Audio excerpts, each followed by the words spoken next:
नमः सिद्धेभ्यः।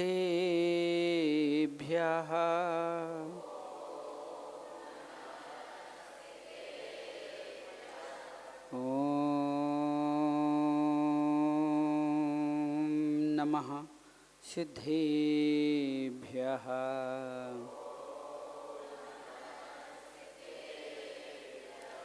जय मंगल भूदाणं विमिलाणं नाणदंशनमयाणं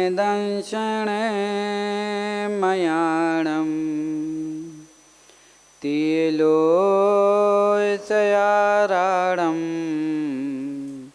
रमोसियाशव्यसिद्धाणं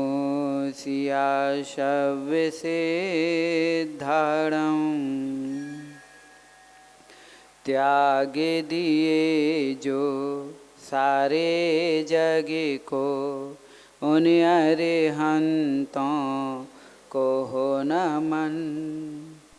नाश किए जो अष्ट कर्मी को उन सिद्धों को करूं नमन। 36 25 गुण के धारी सूरी पाठक जन को नमन। ज्ञानो ध्यान तपलीन निरंतर सर्व साधु को करूं नमन। सर्व साधु को करूं नमन। सर्व साधु को करूं नमन। जय बोलिए अनंत अनंत सिद्ध परमेष्टि भगवान की। जय बोलिए देवादिदेव ऋषभनाथ भगवान की। जय बोलिए परम पूज्य अध्यात्म योगी आचार्य भगवान कुंद कुंद स्वामी की। जय बोलिए वात्सल्य दिवाकर आचार्य भगवान विमल सागर जी महाराज की। जय बोलिए परम पूज्य गणाचार्य विराग सागर जी महाराज की। जय बोलिए परम पूज्य आचार्य भगवान विद्यासागर जी महाराज की। जय बोलिए परम पूज्य आचार्य भगवान विशुद्ध सागर जी महाराज की। जैन धर्म की जय।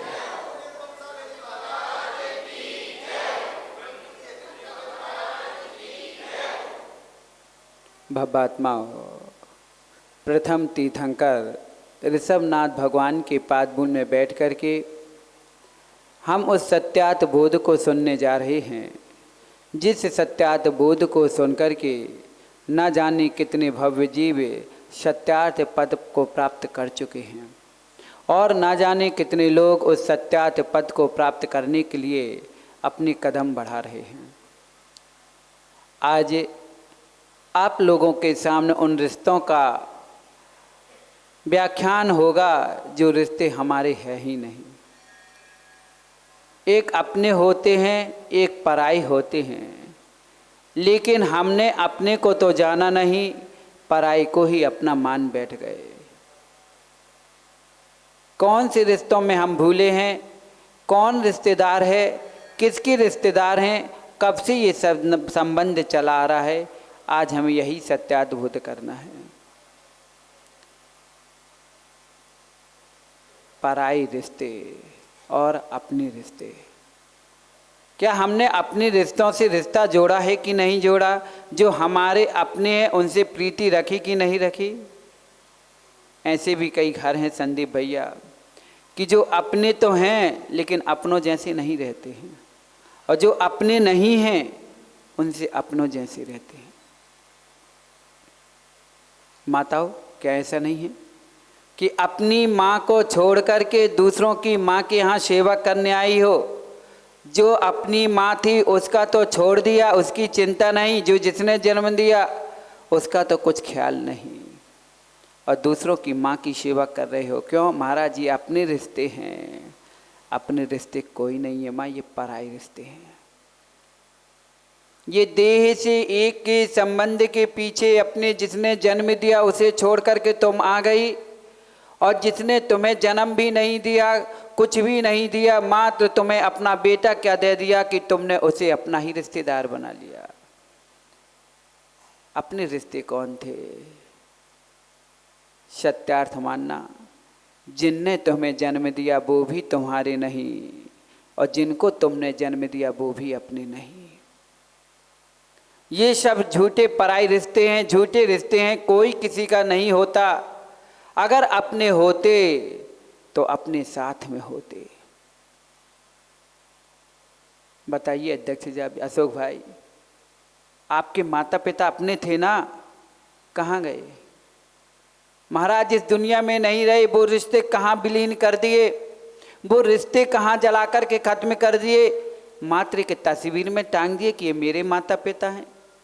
जब साक्षात थे तब तक हमने उनकी कोई कद्र नहीं की, उनको कोई अपना ही नहीं माना। अगर दो शब्द उनने पूछा कि बेटा ऐसे कैसे, तो शांत रहो, आपको करना क्या है, आपको अपने खाओ पियो मस्त रहो बस। ये रिश्ते हैं, ये रिश्ते कहलाते हैं कि जिनने जन्म दिया उनसे क्या कह रहे हैं। यही हो रहा है आज कल प्रवीर भैया, कि जो बच्चों को हमने बोलना सिखाया वही बच्चे बड़े होकर हमें चुप रहना सिखा रहे हैं। जिन्हें उंगली पकड़ के हमने चलना सिखाया वो हाथ पकड़ के हमें बैठना सिखा रहे हैं। जिन लोगों को हमने अपने कंधों में बैठाल करके मेले व्यापार करना सिखाया वो बच्चे आज हमें कंधे में अंतिम यात्रा भी नहीं करा रहे हैं। कौन रिश्तों की बात करें? अभी हमने तो पड़ोसी की तो बात की ही नहीं, हम अपने जिन रिश्तों को रिश्ता मान के बैठे हैं उन्हीं रिश्तों की चर्चा कर रहे हैं, जिन्हें हमने एक एक पल पल में ध्यान रखा। भैया माँ, पता नहीं बच्चे छोटे हैं, बच्चे रोए भी नहीं, फिर भी माँ को ध्यान है कि बच्चे के मुख में पानी डालना है, दूध डालना है, उसके भोजन पानी का ध्यान रख रहे हैं, क्योंकि बच्चे हमारे हैं। लेकिन जब बच्चे बड़े हो जाते हैं तो भूल जाते हैं कि माँ के मुख में पानी डालना है कि भोजन भी देना है। फिर भी माँ कितने राग में मानती हुई बच्चे अपने हैं, उन्हें अपना रिश्ता मानते हो कि हमारा खून का रिश्ता है, हमारा दूध का रिश्ता है। लेकिन अब वो रिश्ते रिश्ते नहीं रहे माँ। पहले तो न दूध बिचता था न पूत बिचता था, अब तो दूध भी बिचने लग गया और पूत भी बिचने लग गए। युवाओं, नहीं होता क्या? जिस माँ ने तुम्हें अपने आंचल का दूध पिला करके बड़ा किया, जिस पिता ने मेहनत मजदूरी करके शिक्षा पूरी करा दी, आज वही पिता जब तुम्हारा विवाह होता है तो पहले कीमत रख देता कि 1 करोड़ रुपए लगेंगे। 1 करोड़ रुपए, क्योंकि मैंने बेटे को पढ़ाया लिखाया, बड़ी मेहनत से उसकी पढ़ाई में इतना खर्च किया। बताओ बेटा, ये तुम्हारी कीमत लगाई जा रही है कि तुम्हारे रिश्ते बनाए जा रहे हैं? ये रिश्ता किसका चल रहा है? बाजार में जैसे साग सब्जी में सब्जी का मोल होता है संदीप भैया, वैसे ही ये माता पिता जिन्हें तुम अपना मानते हो या माता पिता तुम्हें अपना मानते हैं, ये भी जब तुम्हारी शादी होती है ये साग सब्जी जैसी तुम्हारी कीमत लगाना शुरू कर देते हैं। अब बताओ कि रिश्ता तुम्हारा खून का था कि दूध का था, किस देह का मात्र पैसों से था? स्वार्थ का रिश्ता था, किसका रिश्ता था? प्यारे लाल जी, अब चाहे सिर हिलाओ, चाहे कमर हिलाओ, चाहे हाथ हिलाओ, सत्य तो यही है। सत्य यही है कि जिन रिश्तों में हम फूले थे वो रिश्ते रिस रिस करके कहाँ आगे निकल गए और हम मात्र पीछे अड़ के रह गए। किस रिश्ता मान के बैठे हो भैया? क्या नाम भैया आपका? पदम भैया। पदम भैया, किस रिश्ता माने हो? अरे जहाँ देह अपनी नहीं तहाँ न अपना कोई, मात्र यह अनपेक्षा को बात पढ़ते मत रहना माँ की। जहाँ देह अपनी नहीं और तहाँ न अपना कोई, और पति देव ने एक सोने का हार ला दिया तो स्वामी जी मेरे जय जय होए। हाँ, ऐसे ही है। जहाँ इंद्रियों की पूर्ति होने लगी, जहाँ मन की पूर्ति हुई, जहाँ कषायों की पूर्ति होने लगी तो सब अपने दिखने लग गए। एक पल के लिए मन का नहीं हुआ तो हमारे बेटे हमसे दूर हो गए, बहू बेटे सुनते नहीं हैं, ये बेटे बेटे नहीं हैं। क्यों नहीं हैं? क्या ये रिश्ता आपने अपने देह से मान के रखा है, कि अपनी कषायों से जोड़ के रखा है, कि अपनी इंद्रिय भोगों से जोड़ के रखा है, कि वास्तविक में आत्मा से जोड़ के रखा है? किससे रिश्ता जोड़ के रखा है? मान कषायों की पूर्ति हो गई ज्ञानी भैया, तो ये सब महाराज हमारे दोस्त हैं, हमारे परिवारजन हैं। जितना हमारा सगा भाई नहीं मानते, हम इससे बढ़ के इसको मानते हैं। कब तक? जब तक उसकी जेब का पैसा तुम्हारी जेब तक आ रहा है, जब तक उसका तिलक तुम्हारे माथे में लग रहा है, जब तक उसकी साजिश गाड़ी बंगला तुम्हारे नाम से चल रही है, तभी तक ना। एक नौकर भी कह देता है अपने मालिक को, ये मेरे पिता समान हैं, ये मेरे पिताजी हैं, इनके ही द्वारा मेरा पालन पोषण हो रहा है, जन्म नहीं दिया, बाकी सब तो यही मेरे हैं। कब तक? जब तक वेतन अच्छी मिल रही है। और वेतन हटने पर कौन मालिक, कौन पिता, कौन माँ? फिर नहीं कहते ये मेरे पिता समान हैं, कि मेरे पिता हैं। फिर कहाँ भूल जाते हैं? जब अपनी जिम्मेदारी की बारी आती है तो हम असमर्थता दिखा देते हैं, और जब तक उनकी जिम्मेदारी रहती है तो हम उन्हें कर्तव्य का ध्यान दिलाते हैं, ये तो आपका कर्तव्य है। युवाओं, जब पिता तुम्हें पूरी संपत्ति लगाकर पढ़ाते लिखाते योग्य बना देते हैं, तब तक तुम कहते हो कि नहीं, ये तो माता पिता का कर्तव्य है बच्चों को पढ़ाने का। और जब बच्चे बड़े हो जाते हैं तो बड़ी शौक से, बड़े तर्क के साथ कहते हैं कि तुमने हमारे साथ किया क्या है, तुमने हमें दिया ही क्या है? अरे जन्म ही तो दिया है, और क्या किया? मेहनत से तो हमने पढ़ाई की है, मेहनत से तो पास हम हुए हैं, मेहनत तो जॉब हम कर रहे हैं ना, आपने किया क्या है? सत्यार्थ यही है कि हमने कुछ नहीं किया, लेकिन क्या हमारे बिना कुछ नहीं हुआ? अगर ये माँ बाप जन्म नहीं देते तो इस धर्म में कौन आता? अगर माँ बाप तुम्हारे इतने मेहनत करके तुम्हारे लिए सहयोग नहीं करते तो तुम आगे बढ़ कैसे जाते? अपनी चाल बदल करके, तुम्हारी उंगली पकड़ के तेरी चाल चल के चलते रहे। संदीप भाई, जब अपनी बच्चियों को उंगली पकड़ के चलाते थे तो बताओ, तुम अपनी चाल से चलते थे कि बच्चों की चाल से चलते थे? भूल जाते हैं कि हमारी चाल कैसी है। जैसे बच्चा पग पग चलता है, वैसे धीरे छोटे छोटे कदम माँ बढ़ाती है, पिता बढ़ाते हैं, क्योंकि ये बेटा मेरा कहीं थक ना जाए। और जब बच्चे चलने लगते हैं तो बेटे हाथ छोड़ करके दूर बढ़ जाते हैं। इनसे भी रिश्ता मत मान के बैठना कि अब अपने हैं। सत्यार्थ बोध कर रहे हो ना, सत्यार्थ बोध करने बैठे हो, इसलिए सत्यार्थ बोध का पहला सूत्र यही बना लेना कि जब ही तक बंध में बनते रहोगे, जब तक संबंध बनाते रहोगे, चाहे वो वस्तु के प्रति संबंध हो, चाहे व्यक्ति के प्रति संबंध हो। अपनों के पीछे अपने को खो बैठे। और जब माँ अपने बारे में ख्याल आता है, तभी तब घर में दो चूल्हे शुरू हो जाते हैं।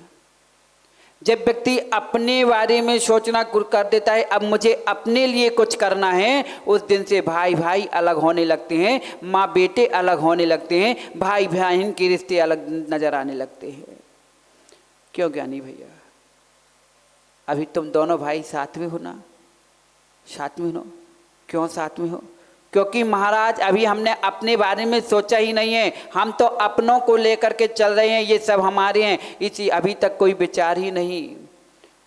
और जिस दिन से प्रमोद भैया ये सोच लोगे कि अब मुझे अपने परिवार के बारे में सोचना है, अपने बच्चों के लिए सोचना है, अपने घर के लिए सोचना है, बस बेटा उसी दिन से तुम अपने भाई से दूर होना शुरू कर दोगे, अपने भाई के व्यापार से दूर होना शुरू कर दोगे, अपने माता पिता से अलग घर बनाने का विचार प्रारंभ कर दोगे। क्यों? मुझे अपने बच्चों का देखना है, मुझे अपना परिवार देखना है। क्या जिसने तुम्हें जन्म दिया वो तुम्हारे परिवार के नहीं थे? या जिनके साथ तुमने जन्म लिया, जिनके साथ खेले बड़े हुए, वो भाई बहन तुम्हारे अपने नहीं थे? लेकिन जब अपने थे तो फिर अपने के लिए फिर अलग विचार क्यों आया? हमारे बच्चे भी अच्छे पढ़े, हम अपने बच्चों के लिए ऐसा करेंगे। भाई का भी बच्चा तो अपने ही घर का बच्चा था ना, क्यों दूरियां बढ़ने लग गई? ध्यान रखना, जब जब अपने बारे में विचार आएगा, अपने के लिए विचार प्रारंभ हो जाएगा, उस दिन से भाई भाई दो चूल्हे नजर आने लगेंगे, उसी दिन से दूर होना प्रारंभ हो जाएंगी, दूरियां बढ़ना शुरू हो जाएंगी, मतभेद में अलग तू अलग दिखना लगेगा। भले ही एक कक्ष में एक घर में रहें, लेकिन भेदभाव तो आना शुरू हो जाता है। प्रमोद भैया आता है कि नहीं आता? आता ही है। जब हम अखंडता में थे तब हमें एक दिख रहे थे, जब से हमने सोचा नहीं हम अपने में तुम अपने में, घर में ही नहीं भैया समाज में भी भेद हो जाते हैं। तेरा मंदिर मेरा मंदिर, तेरा द्वार तेरी समाज, तुम्हारी कमेटी हमारी कमेटी, तुम्हारा मंडल हमारा मंडल। क्यों? जहाँ अपने का भाव आने लगे ना कि मैं भी कुछ हूँ, मैं भी अपने लिए कुछ करना चाहता हूँ, ऐसे ही हमारे देश के कई टुकड़े हो गए। अखंड भारत में भी देखो कितने खंड खंड देश बन गए, कितने प्रदेश हो गए, कितने नगर पालिका हो गई, कितने जिले। आज क्यों केकड़ी में जिले के प्रति लड़ाई विरोध चल रहा है? क्योंकि मैं अपने क्षेत्र के लिए कुछ करना चाहता हूँ। अरे क्षेत्र क्या, क्या तुम्हारा देश देश नहीं है क्या? तुम्हारे क्षेत्र के भाग में हम अपने ही नागरिकों को बांट रहे हैं, ये अपने के लिए। लेकिन अपनों के पीछे अपने को मत भूल जाना, लेकिन अपने की खातिर अपनों को भी मत छोड़ देना। प्रमोद भैया जिस दिन अपने की खातिर अपनों को छोड़ बैठोगे, उस दिन तुम अपने तक भी नहीं जा पाओगे। लेकिन अपनों के बीच में जब तक रहे होगे तो अपने में भी नहीं जा पाओगे। अपनों के बीच में रहो, अपने में रहो, सबसे मिल के रहो, लेकिन किसी से मिल के मत रहो। किसी में मत मिल जाना, मिल के रहिए, लेकिन मिल किसी में मत जाना। जैसे माँ दूध में चीनी डाल दी जाती, दिखती जरूर है कि दूध में चीनी डल गई है, चीनी मिल चुकी है, लेकिन चीनी कभी दूध में नहीं मिलती। किसी ने मीठा दूध पिया? बहनों, माँ ने तुम्हें मीठा दूध पिलाए? कभी मीठा दूध पिलाए क्या? क्यों? शायद में बालिका मंडल मीठा दूध पिलाए माँ ने कभी घर में? कितनी बार पिलाया? बहुत बार पिलाया। दूध मीठा था कि उसमें जो चीनी डाली वो चीनी मीठी थी। तो मीठा क्या था? तो तुमने कैसे कह दिया कि दूध मीठा माँ ने पिलाया? माँ ने दूध मीठा दिया है, लेकिन दूध मीठा नहीं होता है। दूध तो जो है सो है, लेकिन मीठा तो चीनी होती है। स्वाद तुमने चीनी का लिया और नाम किसका दे रहे हो? दूध मीठा पिया। बस ये सच्चा रिश्ता जिससे था उसको तो हम भूल गए और हमने पराये रिश्ते को अपना मान बैठे कि दूध मीठा था, लेकिन मीठा कुछ और था। इन बहनों से पूछो, बहनों तुम्हारा जन्म कहाँ हुआ? केकड़ी में ना। अपनी माँ से पूछो, माँ तुम्हारा जन्म कहाँ हुआ? माताओं कहाँ हुआ? केकड़ी में। केकड़ी की हो सब लोग? नहीं हो ना। माँ जन्म कहाँ हुआ? कहीं और हुआ। और मरण करने कहाँ आ रही हो? रिश्ता जन्मभूमि का कहीं होता है, मरण का रिश्ता कहीं होता है। जहाँ जिसका संयोग होता है वहीं सब होता है। लेकिन फिर भी संयोग वियोग से में भ्रमित में रह करके हम सत्यार्थ को भूल बैठे कि हमारा जन्म कहाँ हुआ है। कहाँ हुआ जन्म प्रमोद भाई? अरे इसे आत्मा का जन्म तो होता ही कहाँ है। इस आत्मा का सच्चा जन्म होता ही नहीं है। माँ जन्म तो इस पुद्गल का होता है, इस देह का होता है। बड़ी चाव से कहते हैं माता पिता की, बेटा मैंने तुम्हें जन्म दिया। संदीप भैया किसने जन्म दिया तुम्हें? मम्मी पापा ने जन्म दिया। बहुत बढ़िया। युवाओं क्या नाम भैया आपका? भैया हाँ आपका क्या नाम? रोहित भैया आपको जन्म किसने दिया? मम्मी पापा ने दिया। कितने लोग यहाँ बैठे हैं जिनके मम्मी पापा ने जन्म दिया? हाथ ऊपर करना, थोड़ा हाथ ऊपर करना जिनके माता पिता ने जिनको जन्म दिया।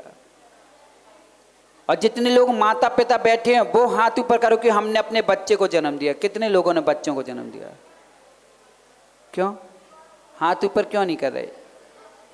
दिया आप लोगों ने? बेटा ऋषभ, क्या नाम बेटा? चश्मा वाले, क्या नाम?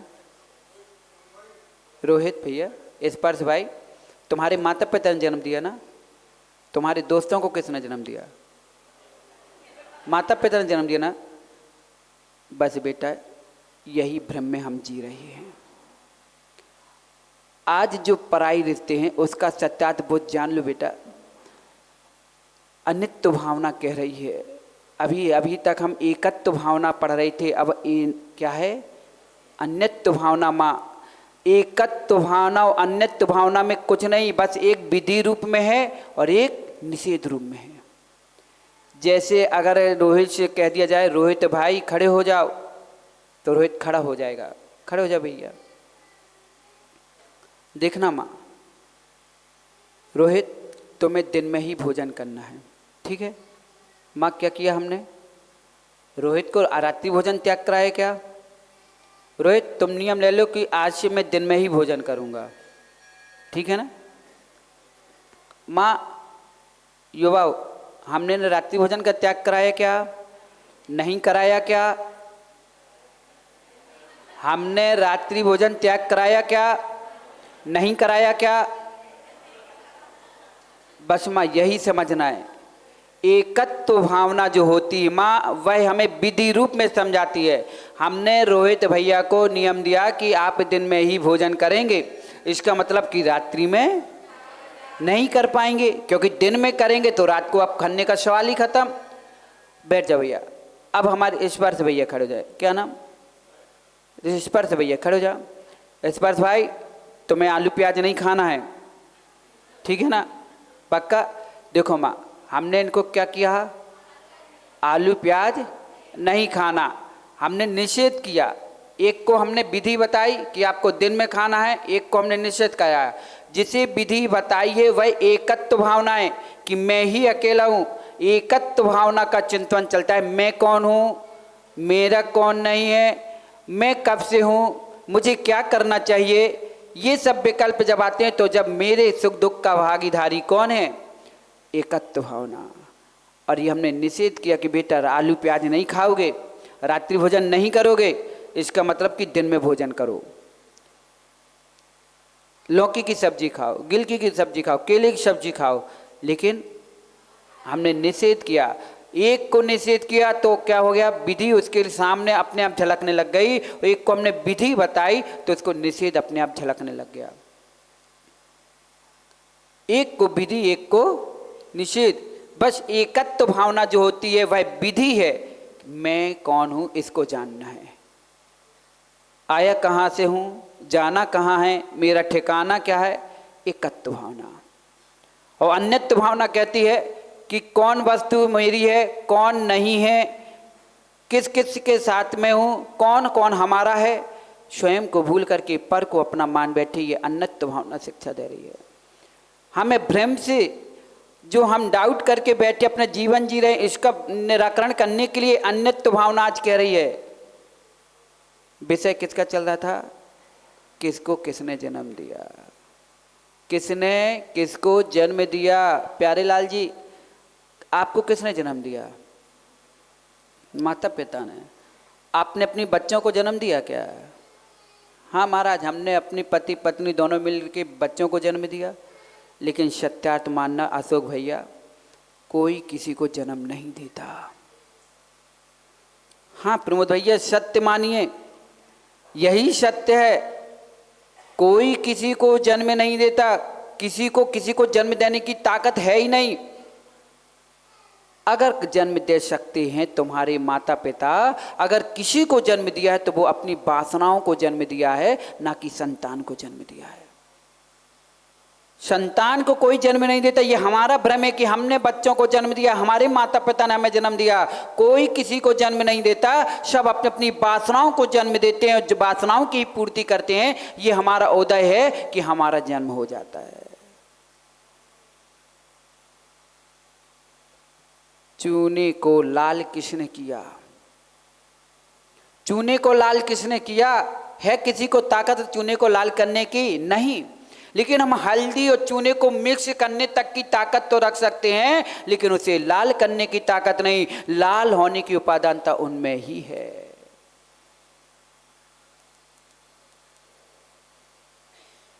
किसने जन्म दिया भैया बताओ? संदीप भाई, तुमने बच्चों को जन्म दिया। अब क्यों मुंडी हिलाने लगे? नहीं महाराज, हमने नहीं दिया।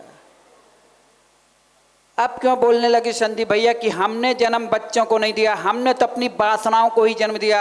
अगर बच्चों को जन्म देने की ताकत है तो उन बांझ माताओं से पूछे कि वो भी तो सब कर रहे हैं, उनके बच्चे क्यों नहीं हो रहे हैं? उनके बच्चे क्यों नहीं हो रहे हैं? वो भी तो तुम लोगों जैसी क्रियाएं करते हैं, फिर उनके बच्चे क्यों नहीं हो रहे हैं? इससे यही सिद्ध है कि सभी अपनी वासनाओं को जन्म देते हैं, कोई किसी को जन्म नहीं देता। और दूसरी बात यह है कि इस आत्मा को कोई जन्म दे ही नहीं सकता, न इस आत्मा को कोई मार सकता है। ये भ्रम है कि आत्मा की प्रमोद भैया फलाने चंद जी मर गए, अरे वो कहाँ मरा, उसके पर्याय उसकी विलीन हुई है। जिस शरीर को माँ बाप ने जन्म दिया था वो शरीर यहीं तो रखा है, वो शरीर यहीं रखा है। उसे किसको ने मारा? किसी ने नहीं मारा। हम स्वयं उसे जला करके नष्ट करके आ जाते हैं।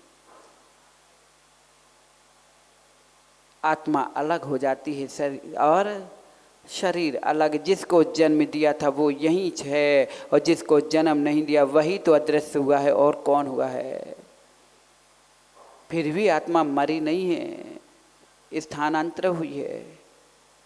माँ स्थानांतर हो रही है, एक स्थान से दूसरे स्थान में बैठ गई है, बस अभाव हुआ है, गौण कर दिया गया, लेकिन अभी नाश नहीं हुआ है। ज्ञानी भैया घर में बैठे क्या? घर में हो क्या ज्ञानी भैया? नहीं हो ना। लेकिन आपकी देवी से पूछा जाए क्यों भैया ज्ञानी चंद जी हैं क्या, तो वो कहेंगी घर में नहीं है। यहाँ नहीं है, नहीं है मतलब कि बिल्कुल से नहीं है कि घर में नहीं है? घर में नहीं है, लेकिन है ना। ऐसे ही माँ यह आत्मा यहाँ पर नहीं है, दूसरा शरीर धारण कर लिया, वह दूसरी जगह स्थानांतर हो गई, लेकिन आत्मा कभी मरती नहीं है। कितने रिश्ते हमने पराये मान के बैठे थे। एक रिश्ते का तो भ्रम टूट गया तुम्हारा माँ, कि हमारे माँ बाप ने हमें जन्म दिया, कि हमने बच्चों को जन्म दिया। जब तुम्हारे माँ बाप ने तुम्हें जन्म दिया ही नहीं है ध्रुव भाई, तो फिर कैसा रिश्ता माँ बाप से? अब कौन सा रिश्ता है? जिसने जन्म दिया ही नहीं तो उससे कौन सा रिश्ता? और जिसको जन्म दिया है उन्हीं से ही तो रिश्ता बनाते हो ना, उसी को रिश्तेदार मानोगे ना। जब दिया ही नहीं है तो कौन से रिश्तेदार? और बताइए जो तुम्हारे रिश्तेदार हैं कहाँ तक साथ देते हैं? देखना प्रमोद भाई, आपकी देवी बैठी के यहाँ नहीं आई? अशोक भैया तुम्हारी देवी आई है, बैठी है? तो अशोक भैया खड़े हो जाओ। अशोक भैया अपनी देवी से पूछो कि हम तुम्हारे लिए जब से ब्याह के लाए हैं तब से लेकर के अभी तक तुम्हारे पालन पोषण के लिए, तुम्हारे बच्चों के पालन पोषण के लिए दिन रात जो हम कमाई कर रहे हैं, 1 नंबर से 2 नंबर से जैसे भी कर रहे हैं, उसके तुम सारा हम तुम्हें सुख दे रहे हैं। लेकिन ये बताओ कि इनका अगर फल हमें नरक में जाना पड़े तो तुम मेरे साथ चलोगी क्या? पूछो। अरे ऐसे नहीं कि अपने मन से क्यों कह दो कि नहीं जाएगी। लड़ाई हो गई क्या कि ले के नहीं जाना? नहीं, लड़ाई हो गई कि तुम उन्हें ले जाना नहीं चाह रहे हो, इसलिए बोले कि नहीं जाएंगी। हाँ, जिनको अपनी पत्नी को नहीं लेवा जाना ना कहीं, नहीं वो नहीं जाएंगी, हम ही जाएंगे, हमारी टिकट बस है। तो कहीं ऐसी है क्या? पूछ तो लो, एक बार पूछ तो लो, शायद उनकी इच्छा हो जाएगी तो साथ दे दें। पूछ तो लो। माँ है कोई? बताइए जाएंगी क्या? अच्छा ठीक है, शुभकामना परिवार की अध्यक्षता बताएंगी। बताइए आपके पतिदेव इतना सब कर रहे हैं। सोनी जी, क्या नाम? सोनी परिवार है ना? पाटनी जी यहाँ पर कौन है? काचली बाग में है ना? यहाँ पाटनी में है ना? तो ये बताइए कि आपके पाटनी जी इतना सब कुछ कर रहे हैं, और अगर तुम्हारे सुख के, तुम्हारे बच्चों परिवार के लिए अगर उन्हें धोखे से अगर नरक गति के जाना पड़े तो साथ जाओगी क्या? हैं? जाओगी क्या? सत्य बोलना। नहीं, साथ में मृत्यु भी होने पर भी नहीं जाओगे। नहीं जाओगी क्या ये बताइए? नहीं जाओगी? नहीं भोगोगी ना नरक जाके? बस देख लो भैया, जितने युवा बैठे हो सुन लो, देख लो, साक्षात माता। अच्छा माताओं, आप लोग जाओगी क्या अपने अपने पतियों के साथ यदि दुर्गति होगी? जाओगी? बच्चियों, अगर तुम्हारे पिता को ऐसी गति हो जाए तो साथ में साथ दोगी क्या? देख लो भाई, प्रमोद भैया, केसी साहब, जितने लोग बैठे सुन लो इन लोग की माताएं क्या कह रही हैं। कहती हैं कि महाराज ये तो पहले से पक्का था कि स्त्रियां साथ में नरक तक नहीं जाती, इसलिए शादी में ही हम इन्हें संकेत कर देते हैं कि छठे फेरे तक तो हम आगे आगे घूमते हैं और सातवें का नंबर आते तो जाओ भैया तुम आगे बढ़ो, हम पीछे रहते हैं। तब भी तुम पनवे से हरो, नहीं संभल पाए, नहीं सुधर पाए, फिर भी उनके राग के पीछे सब कुछ करते रहे। अशोक भैया सुन लो क्या कह रही हैं, हम नहीं आएंगे साथ में। अब बताओ कैसे रिश्तेदार हैं ये? अपने रिश्ते हैं जिनसे साथ फेरे फेरे, वो भी कह रहे कि हम नहीं देंगे साथ, जितना लाओ धरो हम भोगेंगे, लाद जाओ धरत जाओ तुम मरत जाओ, लेकिन हम तो अपना ही भोगेंगे, तुम्हारा कुछ भी नहीं लेंगे। ज्ञानी भैया देख लो, कितना भी कमाई लाला के दे दो, देवी दान करेगी वो स्वर्ग जाएगी, तुम्हारे हाथ से दान नहीं गया तो क्या करोगे फिर? इसलिए अपनी कमाई अपने साथ ले लो, मत मानो कि ये रिश्तेदार हैं, हम जो करेंगे जितना ये करेगी उसका हमें मिलेगा, कोई किसी का कुछ नहीं मिलेगा। आचार्य भगवान हमेशा कहते हैं आगम में कि आचार्य भगवान कहते हैं कभी 3 काम किसी से मत कराना। ज्ञानी भैया कौन कौन से? पहले देवी पूजा, नहीं तो आजकल मंदिरों में ना पुजारी रख देते, भैया एक पुजारी रख दो तो पूजा पाठ करता रहेगा, हम जाएंगे पर पुजारी जी को फ़ोन लगाए, पुजारी जी आज शनिवार है तो मुनीश्वर व्रतनाथ को हमारी तरफ से जल की धारा ढाल देना। कई फ़ोन में आजकल चलने लगे ना हमारी तरफ से शांति धारा, कितनी लिस्ट है मालूम। शांति धारा कराने हम जब बैठते ना, एक बार क्षेत्र में पहुँचे हम हस्तिनापुर, और वहाँ पर शांति धारा चल रही थी, तो उन्होंने कि महाराज जी शांति धारा कार्य विधान है हमारे यहाँ, तो हम पहुँच गए और हमने कहा महाराज जी आप बीच में रुक जाना, हम नाम लेंगे कुछ लोगों का। हमने कि ठीक है, तो हमने शांति धारा पढ़ी और रुक गए। माँ 1 पेज 2 पेज 3 पेज, पता चला कि पूरे 10 पन्ने उनने नाम बोलते गए, हम थक गए। जिनके हाथ में कलश उनके हाथ पर आने लग गए, जो देख रहे वे ऊँगने लग गए। अब जो ऑनलाइन देख रहे वे तो अपना नाम सुनने के बैठे कि हमारा नाम सुन कब आए। तो हमें लगा कि माँ कि ऐसी शांति धारा में बीच में नाम ऐड कर दिए। बताओ शांति धारा में उनके कौन से नाम? पत्नियों के नाम, बच्चों के नाम, शादी की सालगिरह के उपलक्ष्य में, जन्मदिन के उपलक्ष्य में, इनकी शादी हो जाए, उनकी बीमार रोग दूर हो जाए, इतने नाम। हमने कहा भैया अगर इतने में अगर जिन सहस्त्र नाम के पाठ पढ़े जाते तो सुनने वालों की भी कर्म की नजर हो जाती और पढ़ने वालों की कर्म की नजर हो जाती, लेकिन उनके नाम पे लिस्ट इतने लिस्ट, शून्य देखने वाले की शांति धारा की जगह अशांति धारा चल गई। मन परिणाम कलुषित हो गए। अरे आप जब इतने दयालु हो, जब आप आखिरी में बोलते ही हो कि शंपूज का नाम प्रतिपाल का नाम यतीन्द्र सामान्य तपोधन, तो क्या उस शंपूज का नाम में तुम्हारा नाम नहीं आ रहा था क्या? जब आ ही रहा था तो अलग से नाम क्यों? इसका मतलब कि तुम्हें शांति धारा में भी मान चाह रहे थे, नाम चाह रहे थे, इसलिए तुम्हारी शांति धारा किसी काम की नहीं। ध्यान रखना सभी मंदिर वाले। लेकिन व्यवस्था नहीं बिगाड़ रहे, हम सत्यात बोध करा रहे हैं। क्या करा रहे हैं? सत्यात बोध करा रहे हैं। अगर आपको बोलना है ठीक, आपको अपनी व्यवस्था करना है तो पहले नाम बोल दो, फिर शांति धारा चालू हुई तो पूरी अखंड शांति धारा चलनी चाहिए। जिन लोगों के नाम बोलना, पहले नाम लिस्ट बोल दो, 1 पेज 2 पेज हमको पूरा रजिस्टर का रजिस्टर बोल दो, गांव के एक व्यक्ति का नाम बोल दो, लेकिन जब शांति धारा प्रारंभ हो फिर उसके बीच में किसी का नाम ना आए, क्योंकि संपूज का नाम प्रतिपाल का नाम। और अगर बीच में नाम बोला माँ, निश्चित समझिए, जब कहते हैं भाई झाड़ी से बिल्कुल धारा नहीं टूटनी चाहिए, तो जब झाड़ी की जल की धारा नहीं टूटना चाहिए तो फिर मंत्रों की भी धारा नहीं टूटना चाहिए। ध्यान रखना, हम किसी का निषेध करने नहीं आए, न धारा बंद कराने आए, हमारा तो मात्र सत्यात बोध कराना है। इसलिए हमने पहले बोल दिया कि जो अगर परिणाम शुद्धि चाहते हो, अखंड मंत्रों के साथ शांति धारा करना चाहते हो, तो पहले नंबर तो पहले नाम बोल दो, जितने लोगों के नाम बोलना है। क्योंकि पारसनाथ मंदिर जाते वहाँ के लोग बहुत अच्छे हैं, उन्होंने पहले दिन ही हमारी बात मान ली और पहली लिस्ट में पूरा नाम बोल देते हैं, फिर शांति धारा पूरी अखंड कराते हैं कि किसी का नाम नहीं आएगा। ऐसी हम किसी का नहीं, नहीं आपकी व्यवस्था, ये व्यवस्था भी जरूरी है। अगर ये व्यवस्था नहीं बनाएंगे तो अव्यवस्था फैल जाएगी, ठीक है ना। ये व्यवस्था भी जरूरी है, इसलिए पहले नाम। बात चल रही थी किसकी? 3 चीजें किसी से नहीं करानी चाहिए। 3 चीजें, 3 काम किसी से नहीं कराना चाहिए। जो कराओगे उसका फल उसको मिलेगा नहीं। भगवान की पूजा अगर पुजारी से कराओगे तो पूजा का फल बताओ ज्ञानी भैया, पुजारी को मिलेगा कि तुम्हें मिलेगा? भले ही तुम्हारे घर का द्रव्य लग रहा है, तुम्हारे घर का धन लग रहा है, सब कुछ लग रहा है, लेकिन पूजा वो कर रहा है, उसका फल उसे मिलेगा। ऐसी माँ घर में नगर में मुनिराज आ जाएं तो धर्मशाला में चौका लगा दो, 2 बाइयाँ बुला दो, लगने दो चौका, पैसा हम देंगे, आज इनकी तरफ से व्यवस्था है, आज इनकी तरफ से व्यवस्था। भले ही तुम कितना द्रव्य दे दो, सामग्री ला के दे दो, जो बनाएगा उसको ही पुण्य का फल मिलेगा, आपको कुछ नहीं मिलने वाला। क्या जो क्यों नहीं लगेगा महाराज? हमारा संपत्ति, हमने पैसा दिया तो हमारा भी तो कुछ मिलेगा। तो ज्ञानी भैया ये बताइए, आपकी पत्नी है, नौकर से बच्चे पैदा कराओगे, बच्चा तुम्हारा कहलाएगा कि नौकर का कहलाएगा? बताइए माँ, किसका कहलाएगा?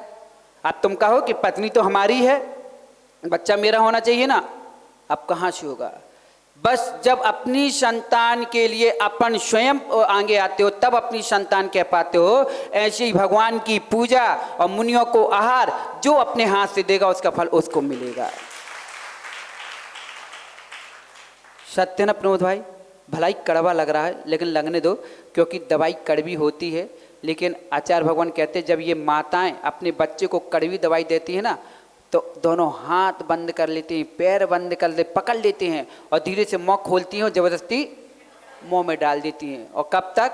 जब तक घुटन ना हो। तुरंत खोल देंगे तो उलग देगा, और घुटन होगी तो गुटक लेगा। तो ऐसे ही हम तुम्हें हाथ भी पकड़े हैं, पाँव भी पकड़े, जबरदस्ती डाल रहे हैं। क्यों?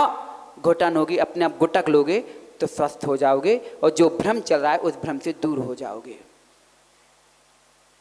हमें मालूम है कि आपकी चाशनी में भी घोल के दे सकते हैं, लेकिन बच्चे आजकल के चतुर हो गए हैं क्या कि मीठी दवाई है लेने पहले से ऊँ करने लगते हैं, इसलिए हाथ पैर तो पकड़ना ही पड़ेगा। प्रमोद भाई, हाथ पैर तो चाहे नेमीनाथ के हाथ पैर पकड़ के हमने दवाई खिलाई हो, चाहे ऋषभनाथ मंदिर वाले हों, चाहे आदिनाथ वाले हों, चाहे चैत्याल वाले हों, हम सबके हाथ पैर पकड़ के दवाई खिला के जाएंगे, किसी को दवाई चूकेगा नहीं। हाँ, रोग है ना, अब रोग तो ठीक करना है, बच्चे अपने हैं तो बीमारी से बचाना है। किसी साहब ने ऐसा नहीं कि ये बीमारी महामारी में फैल जाए, फिर हमारी समाज ना दिखे, धर्म ना दिखे, मात्र नाम मान 2 ही चीज़ दिखती रहें। नहीं, हमें मान नाम के लिए नहीं बल्कि अपने धर्म के लिए जीना है, जिन शासन के लिए जीना है, जो जिससे हमारा रिश्ता है उस रिश्ते को अपना स्वीकार करना है, और जिनसे हमारा कोई रिश्ता नहीं उन रिश्तों को आज तोड़ना है। तो राहुल भाई समझ में आ गया? तो बताइए कितने लोग मंदिर में पुजारी लगा के पूजा करवाएंगे? हाथ ऊपर करो, चिंता नहीं करो, हम ऐसा होने भी नहीं देंगे। इससे पहले हमने पहले व्यवस्था बना दी माँ, अब बताओ कहाँ से बना दी? जो उपनयन संस्कार करा रहे ना, जितने बच्चे मुंडन होंगे यही बच्चे हमारे पुजारी पूजा करके खड़े होंगे, क्योंकि उसमें स्पष्ट है कि देव शास्त्र गुरु की पूजा करेंगे, अभिषेक करेंगे। जब यही बच्चे हमारे संस्कार के आगे आएंगे फिर किसी पुजारी की जरूरत नहीं पड़ेगी। इसलिए भैया केसी साहब, ये मत देखना कि हमारे पास खूब संपत्ति है, एक नौकर लगा वो पूजा करता रहेगा, हम पैसा खर्च करते रहेंगे। हम तो अध्यक्ष है ना, मंदिर में जाएंगे माँ, अध्यक्ष लोग जो है ना, जितने पदाधिकारी होते कैसे होते हैं, मंदिर में आते हैं, जितने लोग पदाधिकारी वो तो आ रहे भगवान की पूजा भक्ति करके आनंद ले रहे, और अध्यक्ष जो पदाधिकार आते तो पहले नंबर देखते हैं झाड़ू कहाँ डाली, कचरा कहाँ डाला। उन्हें भगवान नहीं दिख रहे, उन्हें भगवान नहीं दिख रहे, उन्हें क्या दिख रहा है? मंदिर में क्या कमी, कौन सी व्यवस्था रखनी है, माइक सही है कि नहीं है, उन्हें झाड़ू दिख रही, कचरा दिख रहा, कौन सी रूम कुर्सी है कि नहीं है, बस। बताइए कि एक पद में बैठ करके तुम अपने पद से दूर हो गए, अपने कर्तव्य से दूर हो गए, अपने सच्चे मार्ग से दूर हो गए, किस में लग गए प्रमोद भाई? इसलिए भाई जब भी मंदिर आओ पहली दृष्टि भगवान पे डालो। अरे उसका सौभाग्य से भले ही माली की तुमने चाबी सौंप दी मंदिर की, लेकिन उसका सौभाग्य देखो माँ, ताला खोलता है और पहले समय पहले श्री जी को निगाह डालता है। और हम दरवाजा खोला है, दरवाजा भी नहीं खोलना पड़ता, और पहले नंबर किस पे नजर मारते हैं? कचड़ा। कहाँ कचड़ा? झाड़ू लगी कि नहीं लगी? आज फर्श बिछा कि नहीं बिछा? चटाई लगाई कि नहीं लगाई? बताओ। हमारे भगवान, हमारा धर्म, हमारा मंदिर, और हम दृष्टि किस में? कचड़े में डाले हैं। और एक जीव ऐसा है जो जिसका कुछ भी नहीं, वो दृष्टि भगवान में लगा के बैठा है। पराई रिश्ते भूल मत जाना। आज विषय क्या है? पराई रिश्ते। कब तक इन रिश्तों से रिश्ता मान के बैठोगे? अनित्य भावना कहती है, मोहे रूप मृग तृष्णा जल में मिथ्या जल चमके, मृग चेतन नेत्र भ्रम में उठ उठ दौड़े थक थक के, जल नहीं पावे प्राण गवावे, भटक भटक मरता, वस्तु पराई माने अपनी भेद नहीं करता। अभी तक तो भेद ही नहीं कर पा रहे उसे। मृग की तरह की, जैसे मृग को राहुल भाई खूब तो पढ़ा है स्कूल में, अब क्या बताएं कि एक मृग होता है, रेत को देखते इतनी रेत चमकती उसे लगता है आगे पानी है, आगे पानी है, दौड़ता जाता है लेकिन पानी कहीं नहीं पाता। ऐसी प्रमोद भैया, अभी तो कुछ नहीं, शादी कर लो सुख मिलेगा, शादी कर लो सुख मिलेगा, शादी की तो कोई सुख नहीं, अब चलो इसमें सुख नहीं, चलो बच्चे पैदा करो फिर सुख मिलेगा, फिर बच्चे भी कर लियो उसमें भी सुख नहीं, चलो बहू बेटी नाती पोते होंगे तब सुख। पता चला पूरा जिंदगी उस हिरण की तरह दौड़ते रहे सुख की अभिलाषा में, और सुख कहीं देखा ही नहीं, सुख कहीं देखा नहीं, और सूख के रह गए। सुख भी गया, सुख भी गए, नहीं मिला सच्चा सुख है। किस में भ्रम में है? युवाओं, महाराज शादी होना है इसलिए मुंडन नहीं करा रहे, कोई लड़की वाला आएगा तो क्या कहेगा मुंडा है? अरे कौन से रिश्ते में सुख मान करके बैठ रहे हो जहां अपना सच्चा सुख है उसमें? अभी संदीप भैया से बोल दो अभी एक बार और मुंडन होके आ जाएगा। अब हमारे सब सोचेंगे स्पर्श भैया महाराज भी तो शादी करके बैठ गए, वो तो 10 बार क्या 20 बार कर लें तो हमारा क्या जा रहा है? लेकिन बेटा जिन बालों के पीछे तुम ये संस्कार से बच रहे ना, ये बाल संस्कार इसलिए करा रहे हैं माँ, ताकि तुम्हारे बच्चों का बाल बाल मरण ना हो पाए। बाल बाल मरण से बचाने के लिए इन बालों को उतारा जाता कि एक बार अगर संस्कार डल जाएंगे तो वह पक्का है कि बाल बाल मरण से तो बच जाओगे। पंडित मरण करो, पंडित मरण करो, क्या बाल बाल जितने उपनय कराएंगे माँ, ये फिर बाल नहीं कहलाएंगे, पंडित की श्रेणी में आ जाएंगे। जो जैनत्व की संस्कार पालेगा वो सच्चा जैन कहलाएगा। जैन मतलब माँ चारों अनुयोगों का ज्ञाता। 4 शब्द में ही JAIN हमने आपको बताया था, 4 शब्द में ही हमारे जैन दर्शन का पूरा सार हमारे जीवन में उतर जाएगा। 4 गुण हमारे अंदर आएंगे, हम पूरे पंडित बन जाएंगे।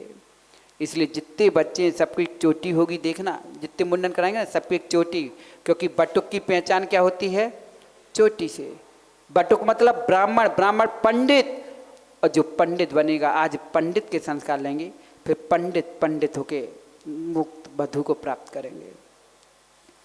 इसलिए समय अपना हो गया है, समय हो गया है रिश्तों में रिश्ता समझना भी, और भी रिश्ता समझना है माँ। अभी कुछ भी नहीं समझा, आज पहला रिश्ता हमारा टूट गया है कि माँ बाप हमें जन्म देते हैं, ये भ्रम हमारा दूर हो चुका है। ऋषभ भैया मत कहना कि मैं अपने बच्चों को जन्म दूंगा, अरे तुम्हारे पास ताकत नहीं, जब तुम्हारे माँ बाप ने ही तुम्हें जन्म नहीं दिया तो तुम क्या किसी को जन्म दे पाओगे? जैसे उनने वासनाओं को जन्म दिया वैसे तुमने भी वासनाओं को जन्म दे दोगे। माँ बाप ने एक घर बनाया, तुम 4 बना लोगे। उनने एक गाड़ी खरीदी, तुम 4 खरीदी, लेकिन तुमने किया क्या? वही उनने किया, वही तुमने किया। अंतर ही क्या हुआ? बताइए, घर बनाना, बच्चे पैदा करना, पेट भरना, ये तो पशु पक्षी भी कर लेते हैं। हम मानव हो करके भी अपनी पहचान से दूर रहे, तो बताइए क्या हम में और क्या पक्षियों में अंतर रहा? उनने अपना घोंसला बनाया। बेटा रोहित, तुमने दूसरा मकान भवन खड़ा कर लिया। अंतर क्या किया? कुछ तो अंतर लाओ कि हम मानव हैं, वो तो पशु पक्षी त्रियंश हैं, हम तो मनुष्य गति के हैं। कुछ तो भेद ला के दिखा दो। अब क्या, अब इतना भी नहीं, कम से कम माँ पशु पक्षियों में भी भेद। अभी भी देखो पशु पक्षी के नियम, एक पशु पक्षी अपनी ही जाति के से संपर्क करके अपनी ही जाति के बच्चे पैदा कर रहे हैं, और मनुष्य देखो अपनी जाति को छोड़ के विजाति में भाग रहे हैं। तुम तो पशुओं से भी बेहद होते जा रहे हो कि अपने धर्म को, अपने कुल को, अपनी जाति को भूल करके अन्यत्र में भाग रहे हो। तुम उस पशु पक्षी से भी बिहार, तुमसे अच्छे भी पशु पक्षी अच्छी हैं कि गाय से साथ गाय ही रहता है, वहाँ ऊँट और बिल्ली नहीं आते हैं। सुनने में भला ही कठिन बुरा लग रहा है माँ, लेकिन सत्यात बुद्ध यही है। हम पराई रिश्तों में रिश्ता जोड़ करके बैठ रहे हैं, अपने रिश्तों को छोड़ रहे हैं। जहां सत्य नहीं है वहां कहां सत्य पा पाओगे। भले ही अंदर से तुम लोग हंसो या बाहर से हंसो, लेकिन माँ ये हंसी कहीं हमारी जीवन की हंसी ना उड़ा दे, हमारे धर्म की हंसी ना उड़ा दे, हमारी कुल जाति की हंसी ना उड़ा दे। ऐसी हंसी मत कर लेना, नहीं तो तुम कहीं मुस्कुरा नहीं पाओगे। आज दूसरों पे हंस रहे हो ना, कहीं कल तुम पे लोग ना हंसने लगे, इसलिए अपने पर दृष्टि रख के रखना।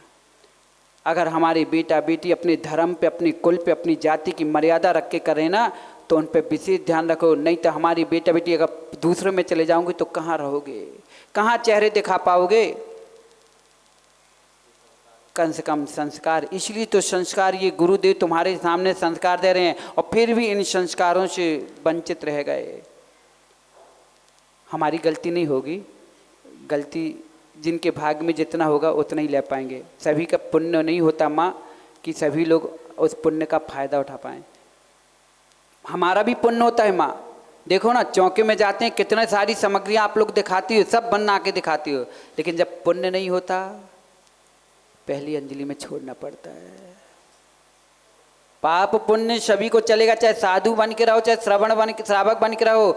जब जब जहाँ भी रहोगे पाप पुण्य कर्म आपका ही साथ देगा। आपने जैसा किया आपको ही भोगना पड़ेगा, कोई किसी का नहीं संभालने वाला। जब तीर्थंकर प्रकृति का बंद करने वाला ऋषभनाथ का जीव मात्र 6 घड़ी के लिए मूसका बंधवाता है, तो उसको जो सौधर्म इंद्र जिनकी सेवा में लगा रहता है ना, वो सौधर्म इंद्र भी दूर हो जाता है। 6 महीने कैसे घूमना पड़ गया। जब तीर्थंकर जैसे जीव को भी अपने कर्म को भोगना पड़ा, फिर हम कौन से खेत की मूली हैं कि जो हम बच जाएं। हम जैसा करेंगे वैसा मिलेगा माँ। भले ही ये बच्चे संस्कार आगे जाके टूट जाएं, भूल जाएं, लेकिन इतना तो है माँ, पहली कोरे मटके में बहनों नया मटका अगर लाया जाए ना, उसमें थोड़ा सा पानी डाल दो तो क्या होता है, पानी सूख जाता है। दिखता है क्या? पानी नहीं दिखता। लेकिन उसी में अगर पानी डलता जाए, पहली बूंद जो डाली थी ना, वही पहली बूंद फिर नजर आने लगती है। लेकिन संस्कार आज से डालना पड़ेगा। भले ही इस जन्म में नहीं संस्कारित हो पाए, संस्कार बट डलवा लिए, नहीं उद्घाटित कर पाए, ये संस्कार पानी की बूंद कोरे मटके में डलवा लो, फिर धीरे धीरे आएगा, पुनः छठा काल आएगा, उसमें से भी निकल के जाके जब पुनः कभी चौथा काल आएगा, यही संस्कार की बूंदें आगे आएंगी और तुम भी भगवान आत्मा बन के सिद्धालय में जाओगे। कितने महल रोहित भैया, कितने महल मंदिर आपने देखे कि महाराज नया मंदिर बना, नया महल था, ज़्यादा वर्ष नहीं हुए, वहाँ देखो ये भवन कैसे धराशायी हो गया। वहाँ जब बन रहा था तो ये कि चिड़िया ने दाने खाए, और वो सेंगे के सेंगे दाने बीट के रूप में दीवार में धीरे से छोड़ के चली गई। किसी को पता नहीं चला कि वह दाना कहाँ प्रवेश कर गया, और कालांतर में वही दाना बट वृक्ष के रूप में फूटा तो पूरा भवन का भवन ध्वस्त कर गया। इतना सा बीज जिसके पर ध्यान नहीं दिया, वही बीज ने महल उड़ा दिया। बस बहनों, यदि इतना सा संस्कार इसमें डल गए ना, यही संस्कार तुम्हारे निधत्ती निकाची जैसे कर्मों के महल को ध्वस्त कर देगा। एक दिन आप भी स्त्री प्रयास से छूट करके सिद्ध अवस्था को प्राप्त करोगे। हो सकता है कि अगर पुण्य प्रबल रहा तो ये संस्कार इसी जन्म में भी फलित हो सकते हैं। ना जाने कौन सी हमारी बहन आरिका गणनी ज्ञानमती जैसी बन के आ जाए और गणनी बिंद श्री माता जी जी बन के सामने आ जाए और ये युवाओं के बीच कौन आचार्य विद्यासागर जी जैसे नाम कमाने वाला संत बन जाए। आएगा, हमें पूरा विश्वास है कि बीज अगर सही है, भूमि कैसी भी हो, माँ पानी गिरता है, बीज भी नहीं डल रहता, लेकिन संस्कार के वशीभूत होकर के भी यह भूमि हरी घास को जन्म दे देती है। ऐसा ना हो कि हम बीज डाल ना पाएं और हमारे विषय कषायों की माँ वहाँ बारिश होती रहे और ये कुबेकारों की फसलें इनके हृदय में लहराने लग जाएं। ये हरी फसल लहराई जाए, इससे पहले अपनी बीज डाल दो ताकि अनाज के पौधे इनमें उग आएँ। इसलिए नहीं तो भूमि में क्या उगता है बेटा, या तो काई होती है या तो घास उगती है ना। ना इसमें कोई बीज डालना पड़ता है ना कुछ करना पड़ता है। ऐसे जो संस्कार के बीज नहीं डालेंगे उनके अंदर कषायों की बेकारों की ही फसल लहराएगी, हरियाली आएगी और कुछ नहीं होगा। इसलिए अपने जीवन में अपने रिश्तों को समझ करके पराई रिश्तों से दूर रहें। मानो सबको, पर बन के किसी के मत रहो। जब तुम बनोगे मतलब कि दिखावटी जीवन, जब तक तुम बनोगे मतलब सजावटी जीवन, जब तक तुम बनोगे मिलावटी जीवन, और जहाँ मिलावटी दिखावटी और बनावटी जीवन है वहाँ कोई अपना नहीं है। इसलिए चलो उन रास्तों पर कि तुम्हें किसी के पीछे न चलना पड़े। चलो उन रास्तों पर कि तुम्हें किसी के पीछे न चलना पड़े, पर मत चलना उन रास्तों से कि तुम्हारे पीछे कोई न चल सके। इसलिए उन रास्तों से चलो कि तुम्हारे पीछे भी लोग आगे चलते जाएं। बोलिए महावीर भगवान की जय।